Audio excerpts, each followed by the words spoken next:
Ladies and gentlemen, welcome back. This is CJUFCPicks, the Smoke Sesh, along with my co-host Gibbs. Make sure to subscribe. Make sure to like the video, share the video, and comment on the video your picks for UFC coming up this next week. There's no UFC this week because of Memorial Day. But make sure to make comment on the video, subscribe, and make sure to look out for my dude, Sports Fanatic Gibbs. He's got his own channel. Make sure to check him out. Tonight, we're going to break down UFC 302 Makhachev versus Poirier. That's going to be a really good fight. What do you think about this card, bro? Yeah, man, this card's actually pretty good, man. You got a lot of big names on it. Got a couple of rematches, so I'm ready to go. Yes, sir. There's 12 scheduled fights, 6 p.m. start time for the early prelims, and then I believe the main card starts around 10 p.m., if I'm not mistaken. This is going to happen in New Jersey. I wish I was going because that's not too far away from me, but unfortunately I can't go. But one day I will make it to a UFC card, bro. One day. I know you went to St. Louis. How was that? Man, it was actually a blast, bro. It was man, it was kind of crazy to see Terrence McKinney get knocked out like that. I was rooting for him. You had a good call there, but yeah, it was a good show, man. Derek Lewis got the big knockout for us. It was lit.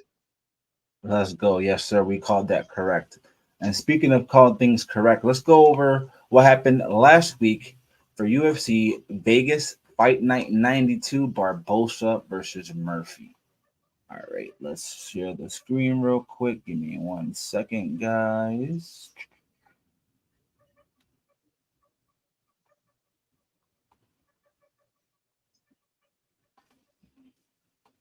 All right, here we go, ladies and gentlemen.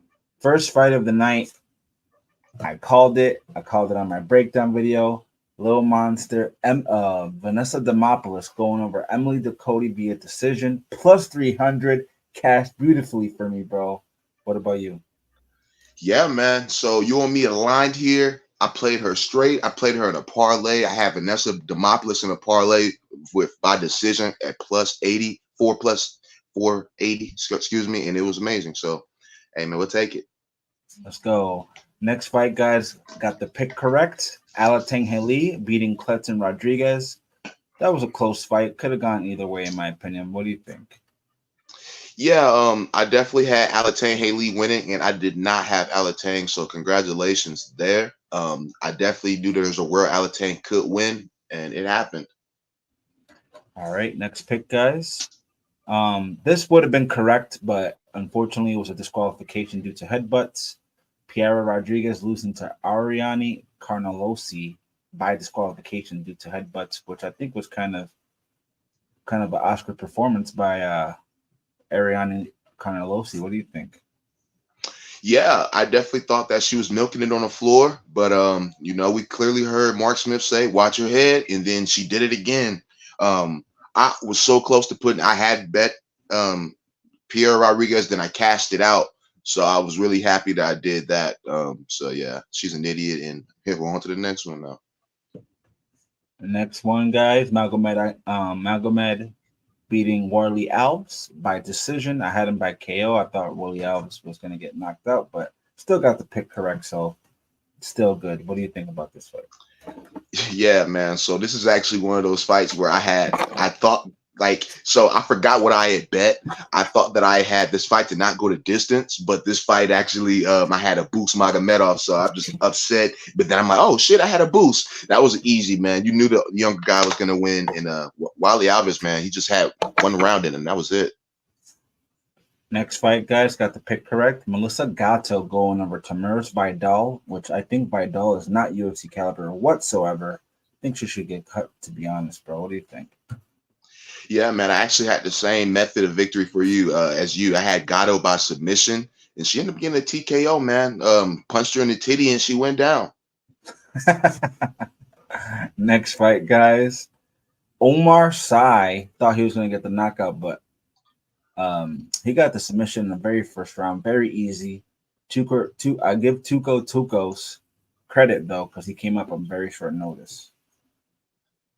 Yeah, man, this dude Omar Sy is actually a fucking problem. He just got him down, and bro is like, he's breathing harder than me. He's breathing harder than me. Then you get choked out. That was damn near embarrassing by Tukos, but Appreciate that. Next one, guys. Easy call, easy one. Tom Nolan going over Victor Martinez by knockout on the very first round, which cashed beautifully for me. I loved it. What do you think, bro? Yeah, so this definitely was a fight. We were like, hey, man, if Tom Nolan doesn't knock this dude out in the first round, I don't want to hear his name again. And he did that. Cashed plus 130. Hey, good job, Nolan. Next one, guys, which was a bit surprising for me. I knew she was going to win this fight due to the experience and the factor that she fought tougher competition, but I didn't think she was going to do it by submission. And I'm talking about Angela Hill going over Luana Pinheiro by submission, which was surprising. I think that's her first submission in the UFC. It really is. And that was actually very, very impressive, man. Angela Hill's on a resurgence. Had her in the parlay. I was nervous up into the first round, man. Angela Hill, man, she's nice, bro. Next fight, guys. He bounced back like I thought he would be, and he was my lock of the card. Adrian Yanez going over Vinicius Salvador by knockout. I think Salvador is not UFC caliber. Shouldn't be in the bantamweight division. That's for a fact. Yeah, man, this was my lock of the card. Adrian Yanez to knock this dude out. It was actually pretty easy, man. I thought the height would have been an issue for Yanez, but clearly not, man. Bro, on his inside the distance line, which I bet was minus 135, which was a steal. That's a steal, man. He doesn't go the distance. Next one was Garimbo going over Ramiz Brahmaj. I thought he was going to get it done by submission, but he was struggling a little bit. He even said it himself that he was disappointed in his performance, but he still got the victory nonetheless. What do you think about this fight? Yeah, man. So I actually had Timba Garimbo by decision. I figured the fight wouldn't get a stoppage in it, and yeah, man, Timba, he did exactly what I thought he would do in the fight, and Brahimaj did the same thing. He gassed out after the first round. Next one, guys. I almost got this correct because I did pick Chaos Williams in my video, but I gotta stop doing this, man. And I made this promise at the beginning of the year that I was not gonna switch my picks. I gotta stick to that, bro, because Chaos Williams could have won a really nice bet for me, and unfortunately, I switched my pick to Carlson Harris, and here we are. Yeah, I ain't gonna bullshit you, man. I had Carlson Harris as well. I just played the fight, did not go the distance. And I was happy about it, but I definitely was upset to see my guy Carlson Harris look like he didn't belong to be in there. And then the main event, I had the dog in this fight. I had Edson Barbosa. I thought he still had some dog in him, but he is showing his age. He is slowing down, and Lever Murphy looks like a freaking great fighter in there, bro. He pieced him up the whole fight. Man, this was definitely a war. Man, I was watching a post-fight interview, man. Lerone Murphy looked like he had got hit in the face with a pan. So this was definitely a war that these guys had endured. But congrats to both men. That was a good fight. So that was the 9 out of 12 winners, which was really good. And I did pretty good on my bets as well. I'm sure you did as well. So we both did good for UFC Fight Night Vegas 92. And now we move on to the pay-per-view, which is UFC 302 in New Jersey, Makhachev versus Poirier. The co-main event is Strickland versus Costa. That's going to be a good fight. Let's get right into it, folks. Let's share the screen once again. Give me 1 second.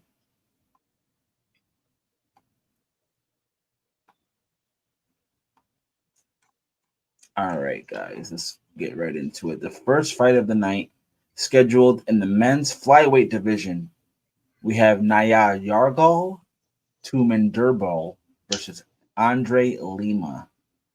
Before I do the breakdown, you know what to do, folks. Join us for the Smoke Sesh. I got some blue cookies on deck. What you got on deck today, bro? Hey, if it ain't broke, don't fix it, man. I go to the dispensary and I look for that Tropicana, and that's what I'm smoking right now. Let's go. Tropicana on deck for my dude Gibbs. So this fight, both undefeated fighters, 8-0 for Nayam Jargal, and Andre Lima is also 8-0. They're both young, and they both have the same height, but Nayam Yargal is going to have a little bit of a reach advantage here. He's making his UFC debut coming off the road to UFC, and Andre Lima, he's been in the UFC, already had one fight That was about a month ago, so that's a quick turnaround. I think André Lima has this fight. He's going to be my pick. I don't know how he gets it done, but I think he's going to get it done. What do you think about this fight, bro? Yeah, man, this is actually a pretty good fight. So I ain't gonna lie, I don't know how to say dude's name, but good lucky for you guys is I did watch a lot of tape on this guy, and from what I've seen from the Art of Knockout, he's pretty good, man. This dude, he's has relentless pressure. He's trying to be in your face. He's trying to get you out of there.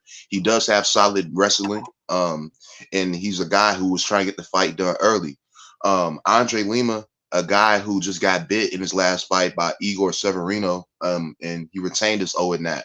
But prior to getting bit in that fight, he wasn't looking the best. Maybe it was the Octagon jitters, the UFC debut jitters. I don't know, because he's a better fighter than what he displayed in that fight, and I think that he will bounce back and show a better performance than he did. But there is a world where this guy, knocks his dude André Lima out because Art of Knockout, Naeem, whatever his name is, dude's good, and I'd be scared to fight him. You just can't take his best shot. He'd probably go out. So André Lima needs to stay on his P's and Q's, make this a boring fight. He has the better gas tank, I would say, from what I've seen. And I'm going André Lima by decision. So that's what I'm gonna go ahead and do.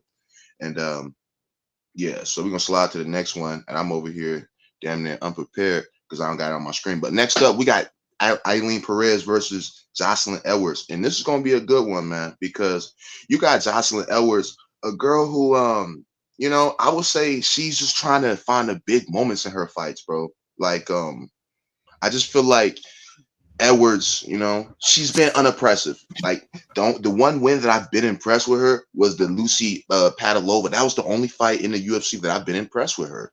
Ailin Perez, a girl that's going to get the fight to the ground at all costs. And, since she's been in the UFC, she's been an amazing minute winner. The one time that she didn't look good was against Stephanie Edgar. That was the only time she has lost. And, shoot, it's crazy. They have the same, they have actually a common opponent in Lucy Padalova. And I thought that Ailin Perez looked better versus Pudilova, because Pudilova was actually getting some moments on Joselyne Edwards. So long story short, I am going with the grappler, the stronger woman. I am going Ailin Perez to win by decision, and I am super confident in it. Bro, I'm super confident in that as well, because Joselyne Edwards is not that great. She's slow, she lumbers her punches, and she's not a finisher. She lost her last fight to Nora Cornell, and yeah, I don't think that's a good look in my opinion. Before that, she was on a little 3-fight winning streak, but those girls are not that great either. Ailin Perez, they call her Nurmagomedov for a reason, because she has some really good wrestling, good takedowns. She was relentless, and I definitely want to see her twerk. So give me Ailin Perez to win by decision. Absolutely, I agree with that pick. Let's go on to the next fight, guys. Third fight of the night, scheduled in the men's welterweight division. I think this is the return of Mickey Gall, I'm pretty sure, going against Bassil Hafez.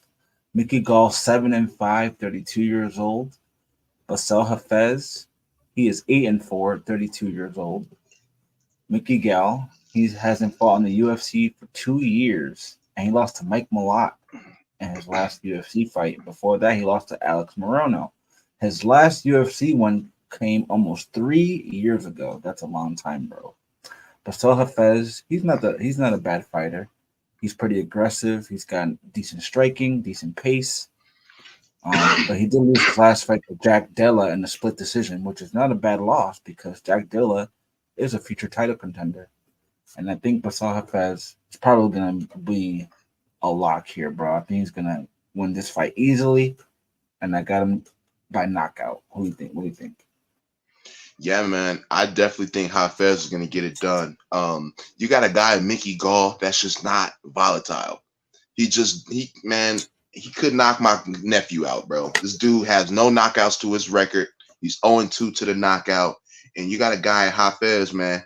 I ain't going to bullshit you. He has sloppy hands, and he doesn't have the best hands or cardio. But what I do like is his wrestling. And that is something that Mickey Gall has struggled with in the past. You know, he was getting taken down left and right by Sage Northcutt. You know, he's getting taken down. You know, CM Punk almost got him down a couple times. You know, so it's just like, damn, you're getting almost taken down by these guys. And then he got slept by fucking Mike Malott. That was crazy. The canvas woke him up. I just think Mickey Gall is an industry plant. This dude was here to get CM Punk a win, and CM Punk couldn't do it. And somehow, some way, Mickey Gall has been getting wins, but his run's over, man. Hafez, man, he's pissed off. A guy who arguably did beat Jack Della. You know, I gave him round 1 and 2. So you can't tell me that Hafez can't bank 2 rounds on Mickey Gall. Yeah, stop it. I got Hafez, and we can slide to the next one. So we're both on Hafez. Let's go. Oh, yeah, all day and twice on Sundays. Next up, we got Niko Price versus Alex Morono, and this is a rematch. If you guys did not know that these guys fought, it's because Niko Price had got it turned to a no contest. But Alex Morono got knocked out, not TKO. He was knocked out against the fence. And you can't tell me that can't happen again, man. Because you got Niko Price, who has a 4-inch reach advantage. This fight will be standing because Niko Price has a wrestling background. And I don't think that Morono will choose to grapple here. We've seen Alex Morono cracked on several occasions. This is one of those picks where you're going to see everybody on Alex Morono this week.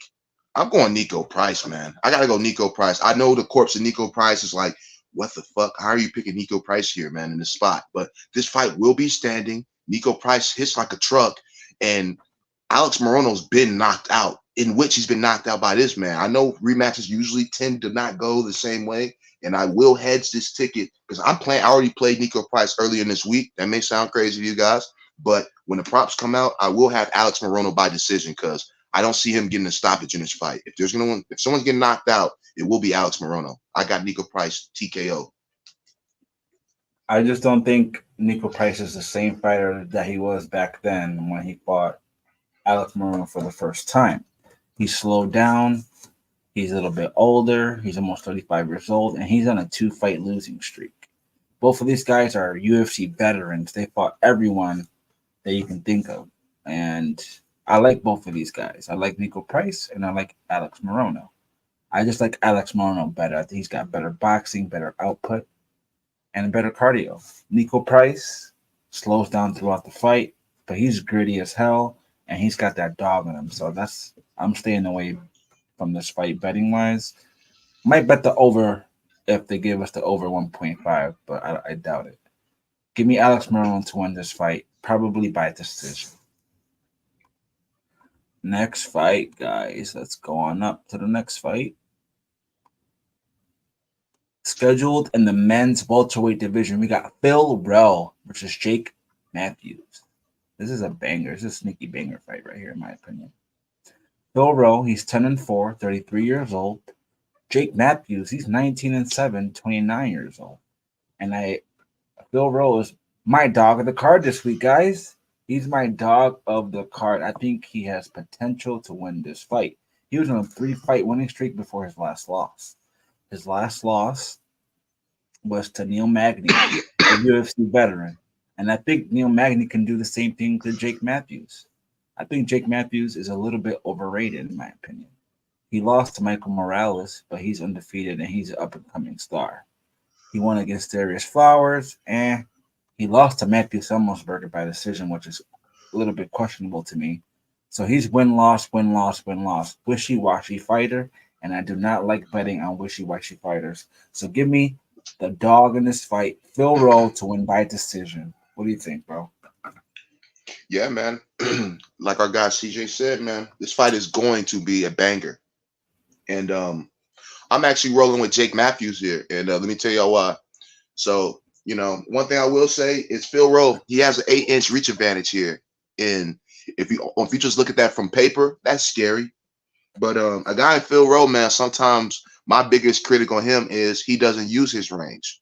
I'm a long guy, and I used to do boxing, and my coach told me, man, hey, man, you're longer than these guys. Any guy you step in there with, you're going to be longer, and you need to use your gift. If you're not going to use your gift and your reach, why are you boxing? That's what my coach used to tell me. And Phil Rowe, he just doesn't use his reach. Phil Rowe is a grappler. He doesn't use his grappling. But you got a guy in Jake Matthews. He uses every tool in the toolbox. Whatever he gives you, he's going to take it. We've seen Phil Rowe, man. He doesn't have, you know, I feel like he just doesn't care. Like, he's like, oh, I'm chilling. Like, you got Neil Magny. Neil Magny had him on a cage, on a fence. He's just sitting there. Phil Rowe is literally just sitting there. He has an opportunity to be a ranked fighter, and he sits clenched up for 15 minutes. This dude, Phil Rowe, just doesn't have no umph to him. You know, he lets minutes pass by. He's only looking for the knockout. And I like Phil Rowe. Let's make that clear. But I can just see Jake Matthews winning minutes here, man. And on my template, I have Jake Matthews by decision. And to be honest with you, I know Phil Rowe is going to be a heavy dog this week. And a lot of people are going to like him this week. But I think everything says Matthews is going to win this fight here. But I'm going to slide. We'll see on next Saturday. But we'll slide to the next one. And yeah, what we got next? So we got Grant Dawson versus Joe Solecki.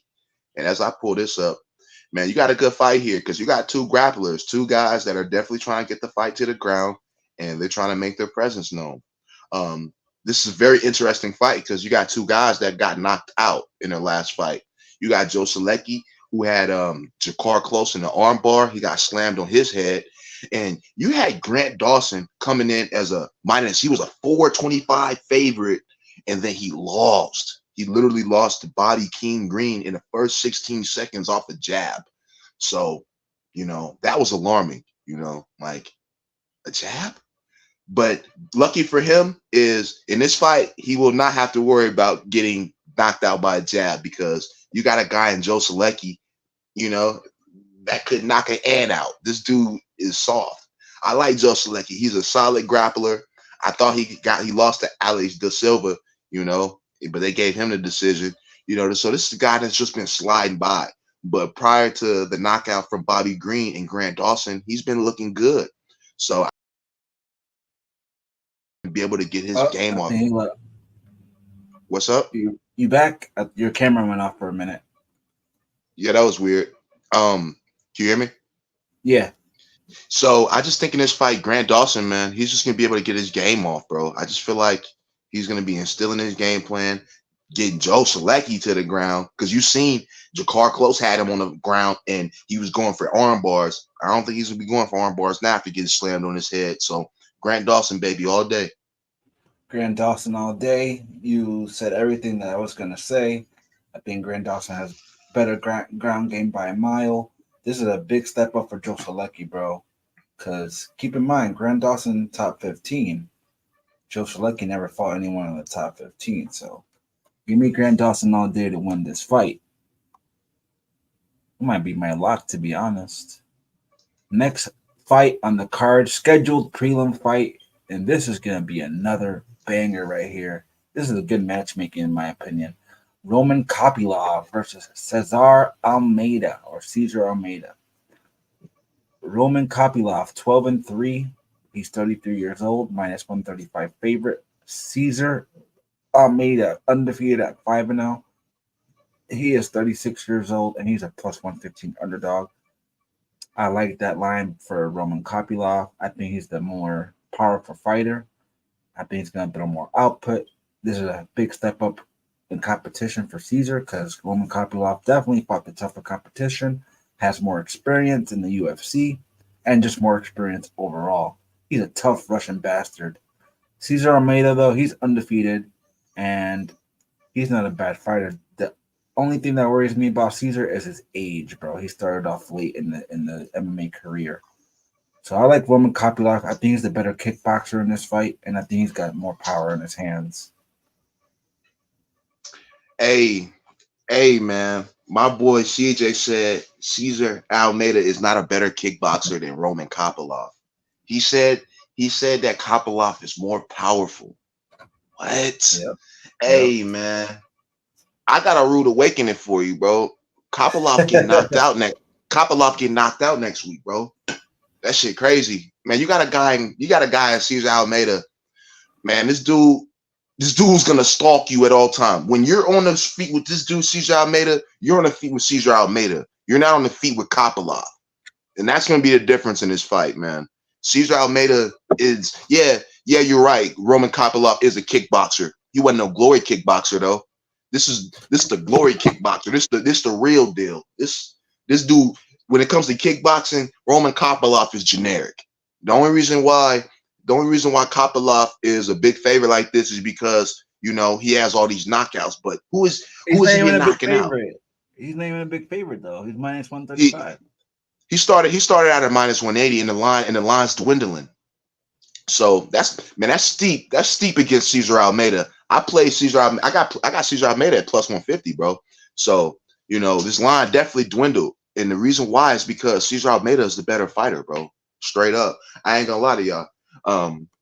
But you know, it's gonna be a good one. So we'll just slide to the next one, man. I got Cesar Almeida by knockout. Dead serious. Next up, we got Randy Brown versus Zaleski dos Anjos.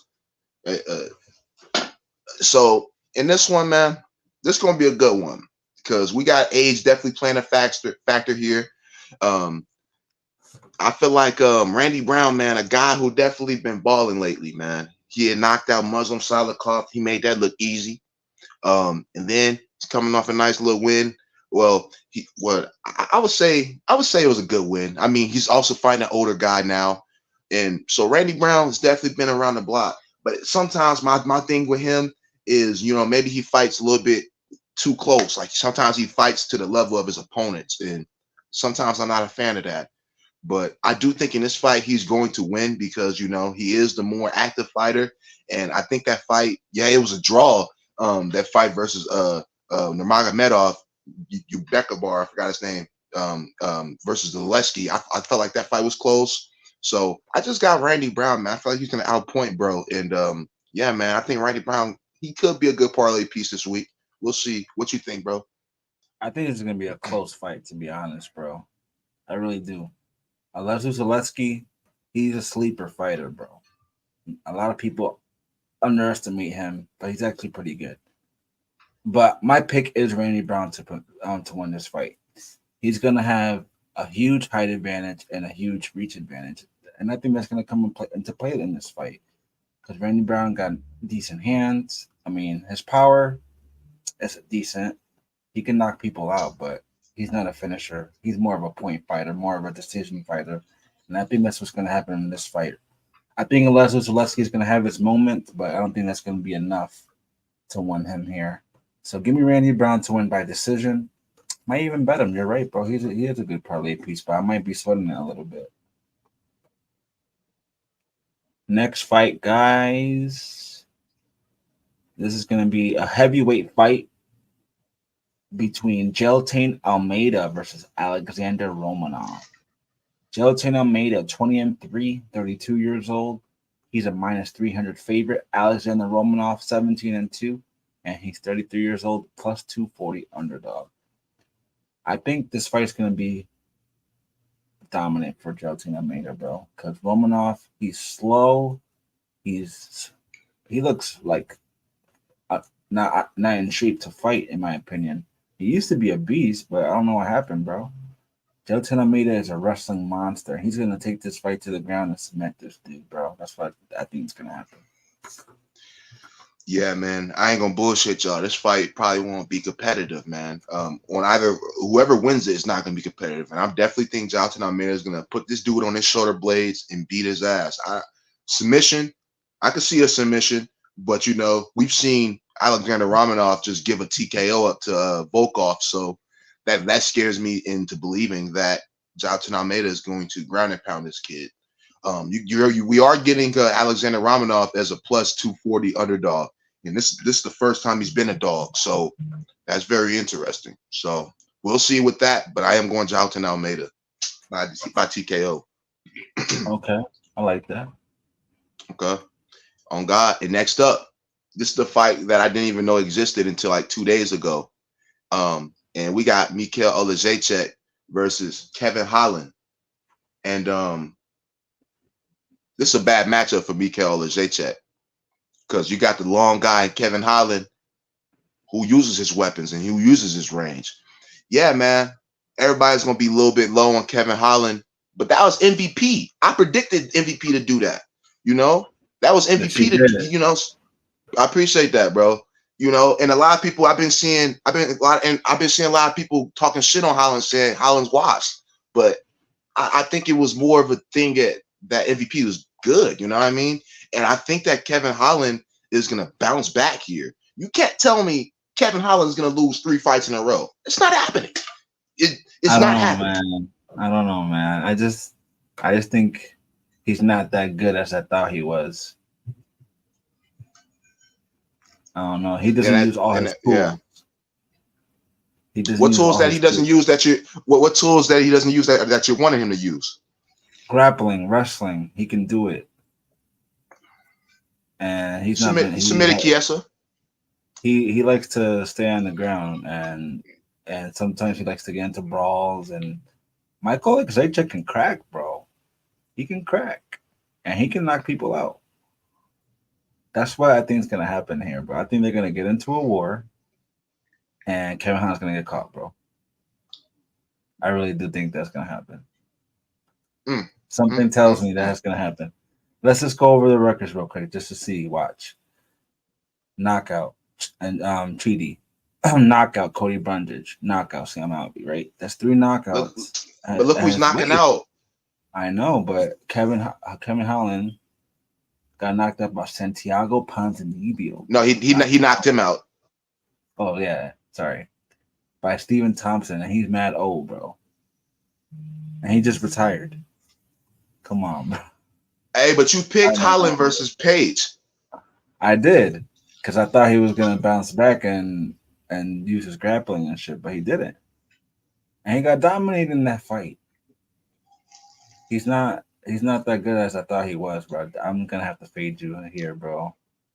Might look like a dumbass. I might look like a fool, but I might put my money on Michael, bro. I'm close to betting him, but I can't find him on my FanDuel sportsbook. So I don't know, bro. I don't know. I just think Kevin Holland's not that great like people think he is. We'll see, bro. We'll see. Next fight, guys. Co-main event. This is going to be a banger right here. Sean Strickland versus Paulo Costa. Sean Strickland, he's 28-6, minus 205 favorite. Paulo Costa plus 170 underdog, 33 years old, and he's 14-3. Man, you know how I give my lock every week? This is my lock right here, bro. Sean Strickland is my fucking lock of the card for UFC 302. I think that he's going to march him down the whole fucking fight. And Sean Strickland's pace, cardio is going to win this fight for him. Paulo Costa, he's a beast. Don't get me wrong. He's got knockout power for days. But sometimes he makes questionable decisions. And I think his cardio is good, but not as good as Sean Strickland. I think Strickland's going to have the more output. Paulo Costa's going to have the bigger shots. That's the only thing that might sway the decision here, bro. But I think Sean Strickland is going to march him down the whole fight, just like he did to Israel Adesanya. What do you think? Man, dude, I absolutely have Sean Strickland in this fight. You know, I definitely think that Sean Strickland's output is going to be too much for this dude. When Robert Whittaker in the 3rd round, which won Robert the fight, and he was walking Paulo down, man. I feel like Paulo ran out of juice. He did crack Robert Whittaker with a head kick, though, and that shit was scary because I had a bet on Robert Whittaker, and I was a little worried. I saw that. Yeah. I was watching that. I was scared too because I had Robert Whittaker as well. Yeah, I was nervous. That was my last leg, so I'm like, I have respect for Paulo Costa, which I ain't gonna bullshit. I think this is another fight because me and CJ be talking about fights after the show, and this was a fight where we were like, yeah, man, Paulo. Well, I knew Paulo Costa could do something, but bro was like, nah, man, that boy weak. I'm like, hey, bro, this dude's still something. Shoot, and sometimes I'm wrong. A lot of times I am wrong. Well, I ain't gonna cap it sound. A lot of times I'm wrong. A lot of times I'm right. But that's not here and there. That's not here nor there. I will say this, man. Sean Strickland's chin, man. I feel like if he gets hit on his chin, bro, something could go wrong in this fight, bro, because it's a lot of rematches on this fight, on this card, and I had to go back and watch the Zaleski versus Sean Strickland fight, and sure enough, it was a spinning heel kick that knocked Sean Strickland down and knocked him out and gave him his first knockout loss of his career. So there's a world where Paulo Costa knocks this dude out. I'm being dead honest here. I can agree with that. Yeah. But if you saw the Strickland Duplessis fight, bro, I think Strickland really won that fight. I really do. Because, I really do. I saw the fight last night again. Okay. What rounds you give him? Man, the last 2, 4, and 5. Pretty sure. You said 2, 4, and 5? Yeah. So I actually watched it 2 weeks ago. I gave Duplessis 1, 3, and 5. So it was whoever you thought won the 5th round, basically you thought won the fight. And I think that I also think that Duplessis had more damage on his face. I can give you that. It was the jab. I'll give you that, bro. But you're right though. Yeah, all I'm saying is go ahead. Sorry. This fight excites me, bro, because I think Costa also doesn't wear damage too well. What fight did you see that he didn't wear too well? Man. Because I thought the Marvin Vettori fight that was the only fight that I've seen him really banged up. I was gonna say the Marvin Vettori because I think Sean Strickland got better wrestling than Paulo Costa too, and Sean Strickland got good takedown defense.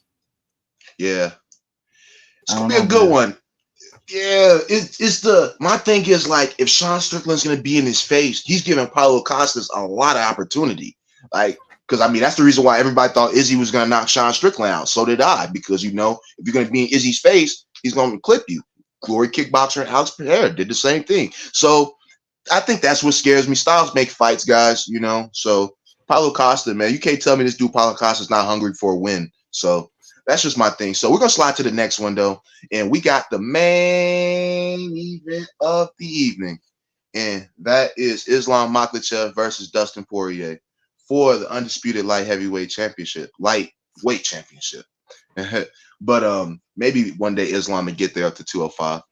But we got a good one here, man, because Makhachev, man, this one of the only champions currently other than Weili Zhang, but in the men's division that is reigning and holding it. Nobody else really is holding that thing. I had to think about it. All the champions, none of the other champions have more than 3 title defenses. Pantoja needs 1 more. But yeah, man, Islam, he's doing his thing. I think that he's overlooking Dustin Poirier in this matchup, man. I overlooked Dustin Poirier in his last matchup versus Benoit Saint Denis. Not me. Benoit, I know you didn't. But what I was gonna say for sure is Benoit Saint Denis shouldn't have been in the octagon that day because he had a staph infection. So that sucks. So yeah, man. I still think he would have won that fight though. You're probably right because I mean it happened, so he couldn't get that finish. You never know. But I have to give you that because he won the fight. Anyway, I definitely think in this fight, man, Islam is going to be getting this man down relentlessly.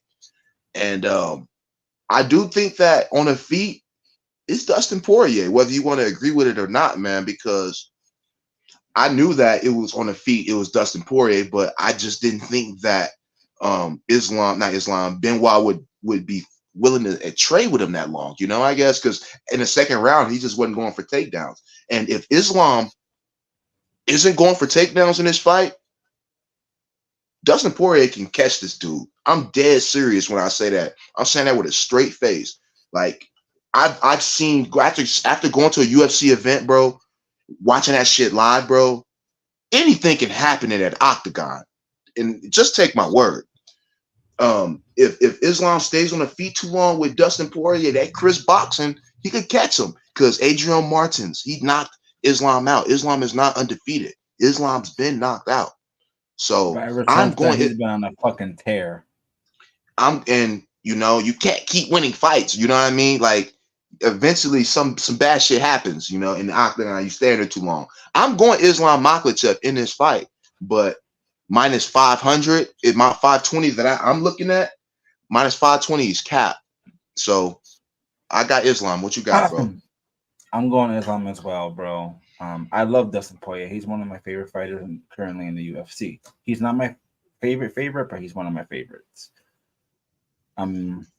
This is his time if he's gonna do it, bro. It's now or never because he's getting older and he's contemplating retirement, which to me feels like if he doesn't win this fight, he might call it quits, right? So that to me means like, okay, if I don't win this, it's over. And he really doesn't need to prove anything else, bro. He's a UFC Hall of Famer, future UFC Hall of Famer. He's been in many wars, many great fights. And to me, Islam Makhachev is one of the best fighters UFC has to offer, man. One of the best wrestlers, if not the best wrestler. Good submissions. And his striking is improving each and every single time he steps in there. He's got sneaky KO power. And so I wouldn't be shocked if he finishes Dustin Poirier either by submission or knockout. Most likely submission, though. That's my pick, but I'm going to go inside the distance, bro. Any lines on that you can find for inside the distance? Nah, I only ain't gonna bullshit. I be on FanDuel and they don't drop their lines until Thursday, so I don't do it. Wednesdays or Thursdays. Yeah, FanDuel. Yep, me too. So yeah, my pick is Islam Makhachev. He's gonna win this fight probably. But I am rooting for Dustin Poirier. So if he wins, I wouldn't be disappointed, bro. I'm still gonna put Islam Makhachev on some slips just to make it a little bit juicier. You know what I'm saying, bro? Oh, absolutely. So that was the breakdown for UFC 302. Makhachev versus Poirier, Strickland versus Costa in the co-main event. Join us next week for the next breakdown. What's the next card, bro? Yeah, so we got Jared Cannonier versus Nassourdine Imavov, man. That's gonna be a good one. Jared Cannonier versus Nassourdine Imavov. My early lean is Jared Cannonier, bro. I gotta agree with you, man. Jared Cannonier, dog. Still gotta dig into some tape for that one. So I'm gonna start that today after I put this up. So guys, make sure to subscribe. Make sure to like the video, share the video, comment on the video. Do what you gotta do to help us out.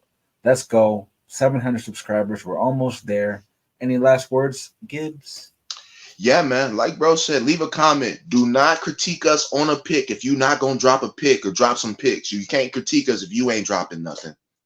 Hey man, I don't mind any critique, man. It helps the algorithm out. So if y'all haters, drop the comment. Let's go. I'll comment. Drop back. your dogs, man. We wanna see our dogs, man. Fuck that. We want to see our dogs. Oh, those Zaychek's about to win, bro. Watch. All right, yo. Subscribe to the channel. We'll be back next week for another Smoke Sesh. Thanks a lot, and we'll see y'all later.